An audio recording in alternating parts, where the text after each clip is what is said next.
Hi, I'm Jennifer Capello from Designing Destinations, and as you know, I'm an interior designer with FL Vacation Interiors and have set up hundreds of vacation homes. So stick around today because I'm giving you all my tips and tricks. Remember to like this video and subscribe for more videos like it. Okay, so as you know, time is money, so let's get started with the first step, and that is mood boards. Mood boards, you don't have to be a designer to love mood boards because honestly, it is the best way that you can create a cohesive design as well as keep everybody on the same page. And you can use anything from Canva or PowerPoint, Photoshop. I'm going to just show you in Canva. Actually, I'll show you some of my actual mood boards I've done for a project. That way you can kind of see what I'm talking about. Basically, you can use any program you want. It just has to be able to be copy and paste or upload the actual image so you can separate them by rooms. Okay, so here's kind of an example of a mood board that we did. Okay, so as you can see here, here's kind of the floor plan and telling my vendors where to put everything. We call it the paint schedule, so you can have it handy if you ever need to do touch-ups. Here's kind of an example of the mood board and what it includes. Obviously, we're doing this for our clients, but you don't have to get so descriptive. I've kind of laid it out in a floor plan so they know how to install it. If there's any question about that, sometimes it's an easy, it's obvious where it goes. For instance, the foyer, there's one wall, so we know where it's actually going to go. So this is a little table and a mirror, so there's only one wall for this. They know where to put it. So there's the foyer, here's the dining room. We're letting them know that we want this wall with accent trim. Okay, so on and so forth. Let's see what else there is. Okay, the kitchen, bedrooms. So they know where everything should go. That's kind of how I lay my mood boards out. A lot of other designers will lay their mood boards out a little differently, but for the purposes of my clients and the install team, I find it better to kind of arrange everything how it should be in the room for them, instead of more you're getting the aesthetic with different inspirations. My install guys they're not gonna know where to put the bed or know where to put the artwork. So once I lay it like this, it makes it a lot easier for me to manage the project and not having to be everywhere at once. So everybody knows where everything's at. Oh my god, I love this room. That is our loft. Of course, you don't have to have fancy rendering. This is just something that I do for my guys. And this is when I send stuff to my handyman. I'll send him all the wallpaper. I'll send him all the lighting fixtures, because all that gets done before the furniture, right? So he has to know where to put it. So that's kind of just a little glimpse on my mood board process. Just as equally as important as your mood board is your cost tracker. So it's important to keep track of all the items that you're selecting for your property for budgeting reasons and for ordering reasons in a cost tracker. So I've created one. It's free to download in our description, so you can check it out there. Yeah, I bought this for myself because I'm such a nerd. So it's going to be a good spreadsheet at least.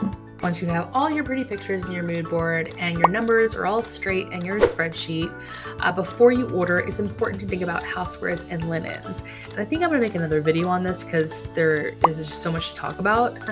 But it's important to check with your property manager first if you are having a property manager for your property, because they might have something called a linen program or certain specifications about the type of housewares they want. But typically it is the rule of 2. So whatever your occupancy is, it's times 2. And woohoo, you're ready to order. Okay, but before you do, make sure that you have your spreadsheet handy and that you're keeping track of all the confirmation numbers, as well as an ETA, so you can coordinate the final delivery, and as well as if things are running behind, you can, sometimes you get lost in the cracks. Believe me, I order a lot of things, and I'm telling you, Wayfair and Amazon and overstock. Sometimes they make a mistake or they send it to the wrong address. It happens. So anyways, I think it's important to decide at this point whether you want to receive the deliveries at the actual house, or if that's not a possibility or that's just overwhelming, because it is, you can have it accepted at a local like storage unit. A lot of storage unit places offer the service like for free, or they could charge like a small fee, and then you can kind of just go there, organize everything, take inventory on what's been received. While you're waiting for all of your items to be received, whether at the house or at a storage unit, now is the best time to get things like accent painting, wallpaper, wall trim, chandeliers, fans, anything like that, so you can hit the ground running once you're ready for the installation. There are two ways to approach the actual install. So you could install things as they come, or you could just wait till everything is received and then just truck it over or hire your help. It'll be easier this way, I think. Typically, that's the way that we do it. We wait for everything to be, received in our warehouse, and then once it's received, we truck it over. And you could just rent a U-Haul if you're doing it yourself, because you're going to need that U-Haul because of the trash. Like, it's crazy the amount of trash. Like, you might have to make 2 trips actually back to the dump if you want that, or you can hire a service. But regardless, it's nicer to have all that organized. It's just a better way of doing it, to have everything kind of like, here's all the trash at once instead of having like little bits of trash along the way. Believe me, I've been there and it's crazy. So I wanted to show you kind of a little bit of our design process. This is like right after we've delivered the house, as far as the guys coming in, assembling the furniture, taking away the garbage, and now it's like our time to do our our thing. So watch this video. This is like a little townhome, the same mood board they showed you before. So you see, like, this is one of the bedrooms, makeup, place. They're going through, like, ironing drapes and making sure everything is kind of where it needs to be.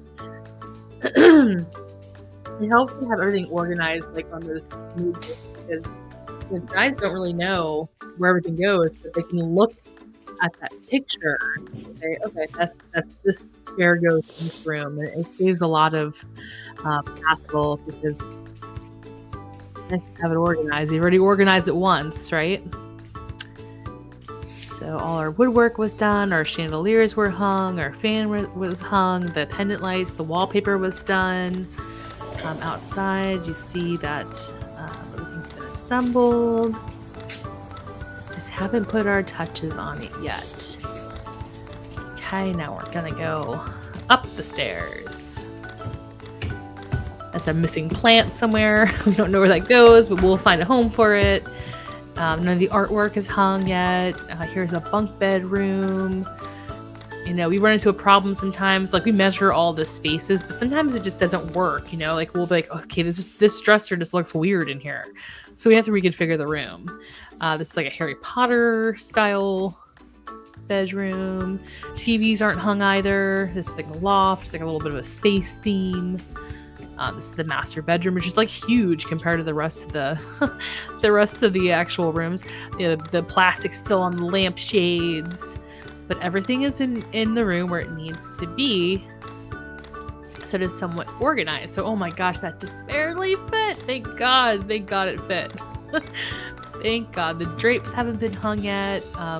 We do iron all of our drapes because it just looks so much better. Like, there's nothing like this brand new drape, crease. It just looks like so cheap. Like, anyways, that is a little bit of our process and how things go. So you can kind of see, like, this is step 2 of the install. So the install process would take about 1 day, but that's like a team of professionals. Like, sometimes it's 2, 26-foot trucks. Sometimes it's 1. Like, it just depends on the size of the job. But typically, we get our jobs done in about 1 day of install. And then comes, obviously, the zhuzhing, I call it, which is the design work, staging after. But just know that, be prepared. Every single install we've ever done, we always have at least one thing broken, one thing could be missing, maybe it shipped the wrong color. Just anticipate there's going to be some issues. So you're going to have to put together like a snag list. I typically just go under notes under my phone, and then I can like share it with other people and keep progress updates, so I know where I'm at on the project. And also know that you're probably, even if you design it to like, the max, you're probably still going to have some areas where you're going to want to add some little touches here and there. So usually we just run to like Home Goods or TJ Maxx and just pick up the little pieces of decor that were kind of needed in the design. All right, so check it out. Here is a video of a property that we've had the install, and now we've had the property cleaned. So now it's our turn to stage for photos. Like I said, you can anticipate there being something broken, missing, wrong with some of the items in every single project. This project, there was actually a couple of things, and let's kind of like walk through the video. I'll show you. So, all right, so front door. Okay, we're set up for a picture. Okay. See all these little items in here, like we weren't anticipating buying them, but they were like really there. So, here's like a bedroom. I don't really like the towels in the bed, but some of the product managers prefer it that way. It's just like part of their catalog, I guess.